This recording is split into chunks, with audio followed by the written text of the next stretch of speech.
Dialogu i ndërmjetësuar nga Bashkimi Evropian mbetet rruga e vetme për stabilitet të qëndrueshëm mes Kosovës dhe Serbisë, u shpreh ambasadori i Bashkimit Evropian në Kosovë, Ivo Orav. Përmes një postimi në rrjetin social X, ai njoftoi se të martën ka zhvilluar një takim me sekretarin e përgjithshëm të NATO-s, Mark Rutte, ku diskutuan për sfidat gjeopolitike dhe rëndësinë e qëndrimit në rrugën drejt BE-s. Gjatë vizitës së tij në Prishtinë, kreu i NATO-s, Mark Rutte, rikonfirmoi mbështetjen e Aleancës për sigurinë dhe stabilitetin në Kosovë dhe në rajonin më të gjerë të Ballkanit Perëndimor. Prania e jon këtu është demonstrimi i qartë i përkushtimit për siguri afatgjatë.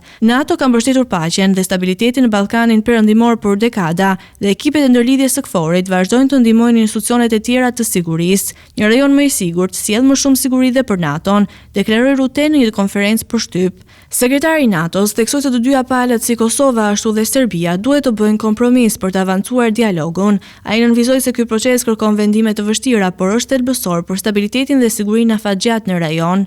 NATO në bashkërendim me Policinë e Kosovës dhe misionin e Bashkimit Evropian, EULEX, do të vazhdojë të mbështesë institucionet vendore në përpjekjet për ruajtjen e paqes dhe stabilitetit. Rutte u shpreh se përparimi në dialog është thelbësor jo vetëm për Kosovën dhe Serbinë, por edhe për sigurinë dhe integrimin euroatlantik të gjithë Ballkanit Perëndimor.